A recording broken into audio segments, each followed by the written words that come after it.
நாமக்கல் மாவட்டம் மோகனூர் வட்டம் வளையப்பட்டி என் புதுப்பட்டி அரூர் பகுதியில் சிப்காட் எடுப்பதற்காக 2021ஆம் ஆண்டு திருந்திய நிதிநிலை அறிக்கையில் சட்டமன்றத்தில் மாண்புமிகு தமிழக முதல்வர் அரசாணை 110 விதியின் கீழ் அரசாணை பிறப்பித்தார். அதன் பின்னர் ஆய்வு பணி மேற்கொள்ளப்பட்டது.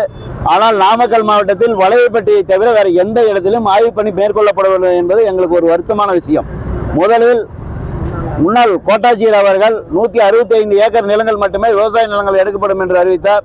அதன் பின்னர் சிப்காட்டினுடைய பெருந்துறை திட்ட அலுவலரும் பொறியாளர் அவர்களும் இந்த இடத்தை ஆய்வு செய்தார்கள். 2022ஆம் ஆண்டு அவர்கள் ஆய்வு செய்து ஆய்வு அறிக்கையில் மலை குன்றுகள், கடல் அலைகளை போல மேடு பள்ளங்கள், அதாவது அந்த இடத்த சிப்காட்டுக்கு லாயக்கில்லாத இடம் அப்படின்னு சொல்லி ஒரு அறிக்கையை கொடுத்துட்டு போயிட்டாங்க.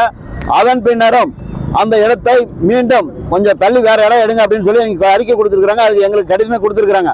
அதையும் மீறி அதே இடத்தில் அந்த எந்த மலைகள் இருக்கிறது என்று சொன்னார்களோ அதே இடத்தில் மீண்டும் வருவாய்த்துறையினர் சிப்காட்டிற்காக நிலம் எடுப்பதற்காக ஆய்வு பண்ணி விவசாயிகளுடைய 482 ஏக்கர் நிலங்களும் 382 ஏக்கர் அரசு புறம்போக்கு நிலங்களும் மொத்தம் 882 ஏக்கர் நிலங்களை அப்பாவி விவசாய நிலங்களை 30 விளையக்கூடிய விவசாய நிலங்களை எடுத்து அவர்கள் அறிக்கை அனுப்பியின் விளைவாக இப்பொழுது அந்த இடத்தை ஆய்வு செய்து விவசாய நிலங்களை ஆய்வு செய்திருக்கிறார்கள். ஆனால் தமிழக அரசிற்கு எங்களுடைய ஒரு தாழ்மையான வேண்டுகோள் என்னவென்றால், இதே மதுரை மாவட்டம் அரியாப்பட்டியில் மாண்புமிகு பத்திரப்பதிவுத்துறை அமைச்சர் அவர்களே கிராம சபைக்கு சென்று அங்கு விவசாய நிலங்கள் பாதிக்கப்படக்கூடாது என்பதற்காக அந்த இடத்தில் தமிழக அரசு சட்டமன்றத்தில் தீர்மானம் நிறைவேற்றி டெல்லிக்கு அனுப்புகிறார்கள். ஆனால் அதே அங்கிருக்கின்ற விவசாயிகள் பாதிக்கும் பொழுது இதே நாமக்கல் மாவட்டத்தில் தொடர்ந்து 2.5 ஆண்டு காலத்திற்கு மேலாக 100 கட்ட போராட்டத்திற்கு மேல் நடத்தி 5000க்கும் மேற்பட்ட மனுக்களை அனுப்பி தமிழக அரசு ஏன் அங்கு ஒரு செயலில் ஈடுபடுகிறார்கள், இங்கிருக்கின்ற விவசாயிகளுக்கு வஞ்சக செயலில் ஈடுபடுகிறார்கள்? ஏற்கனவே சிப்காட்டிற்கு தேவையான 40,000 ஏக்கர் நிலங்கள் இருக்கிறது. இங்கிருந்து மாவட்ட ஆட்சித்தலைவர் மூலம் 3 கடிதங்கள் அனுப்பப்பட்டது. அந்த 3 கடிதங்களில் சிப்காட் நிறுவனம் என்ன சொல்லுகிறது என்றால், நாமக்கல் மாவட்டத்தில் விவசாயத்தை தவிர வேறு எந்த தொழிலும் இல்லாத காரணத்தால் மாவட்ட ஆட்சித்தலைவர் அறிக்கை அனுப்பியதன் காரணமாகத்தான் நாங்கள் சிப்காட் கொண்டு வருகிறார்கள். நீங்கள் பத்திரிகை ஊடகத்துறை நண்பர்கள் ஒரு அன்பான வேண்டுகோள், இது உங்களுடைய 4ஆம் தூண். இங்கே நாமக்கல் மாவட்டத்தில் விவசாய தொழில் மட்டும்தான் இருக்கிறதா என்பதை நீங்கள் எண்ணி பார்க்க வேண்டும். நாமக்கல் மாவட்டத்தில் பண்ணைகள் மூலம் 8 கோடி கோழிகள் வளர்க்கப்படுகிறது. அதில் 6 கோடி கோழிகள் ஒரு நாள் ஒன்றுக்கு 6 கோடி முட்டை உற்பத்தி செய்யப்படுகிறது. இது பல மாநிலங்களுக்கும் வெளிநாடுகளுக்கும் வெளி மாவட்டங்களுக்கு அனுப்பப்படுகிறது. இது லட்சக்கணக்கான தொழிலாளர்கள் ஈடுபடுகிறார்கள். இங்கு 1800 முதல் 2000 தொழிற்சாலைகள் இயங்குகிறது. இதில் ஆயிரக்கணக்கான வெளி மாநிலத்தவர்கள் இங்கு வேலைவாய்ப்பாக இங்கு வந்து பயனடைகிறார்கள். அது மட்டுமல்லாமல் இங்கு அந்த பகுதி முழுக்க 25 அரசு நீரோடைகள், 45 தனியார் நீரோடைகள், மலை குன்றுகள் சார்ந்த பகுதி.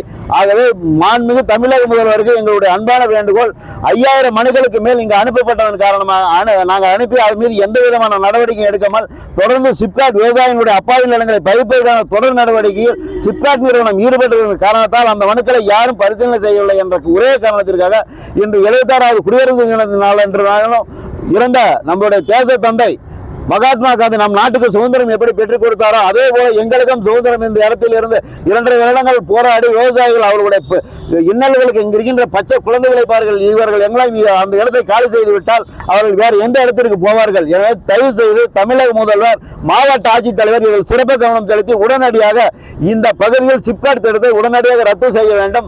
தவறும் பட்சத்தில் நாங்கள் ஏற்கனவே 4-5 இடங்களில் தமிழக அரசு சிப்காட்டிற்காக நிலம் எடுப்பதற்காக ஆய்வு பண்ணி இதே போல பல்வேறு கட்டங்கள் மேல்மா, ஓசூர், பொள்ளாச்சி பகுதிகளில் இதே போன்ற செயலில் ஈடுபடுகிறார்கள். நாங்கள் இன்னும் ஒரு 10-15 தினங்களில் அனைத்து சிப்காட் ஒருங்கிணைப்பாளர்களும் அவர்களுடைய தலைவர்களும் ஒருங்கிணைத்து அந்த ஒரு அடுத்த கட்ட ஆலோசனை என்ன நடவடிக்கை எடுக்கலாம், தமிழக முதல்வருடைய கவனத்திற்கு இதை எவ்வாறு எடுத்துச் செல்லலாம். கண்டிப்பாக தமிழக முதல்வரின் கவனத்திற்கு இந்த வளையப்பட்டி பகுதி சிப்காட் சென்றிருந்தால் அவர் உண்மையாமே ரத்து செய்திருப்பார்.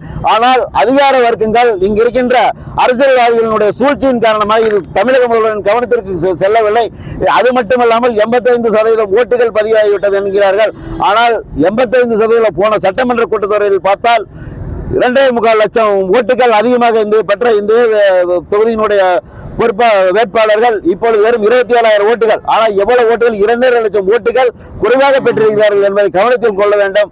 ஆகவே இங்கு ஓட்டுகள் சதவீதம் அல்ல, இங்கு இருக்கின்ற வாழ்வாதாரம், விவசாயிகளுடைய வாழ்வாதாரம் தான் முக்கியம். எனவே இன்னும் 10-15 நாட்களில் என்னென்ன எந்த ஏரியாவில் யார் யாருக்காக இந்த நிலங்கள் கையகப்படுத்தப்படுகிறது என்பதை நாங்கள் தமிழகத்தில் இருக்கிற சிப்காட்டால் பாதிக்கப்பட்ட அனைத்து மக்களும் ஒன்று கூடி கண்டிப்பாக அடுத்த கட்ட நடவடிக்கை அறிவிக்கப்படும். அதுவரை அன்போடு இந்த போராட்டத்தின் வாயிலாக நாங்கள் தமிழக முதல்வரை கேட்டுக்கொள்வது, பத்திரிகை தொலைக்காட்சி நண்பர்களுக்கு ஒரு அன்பான வேண்டுகோள்.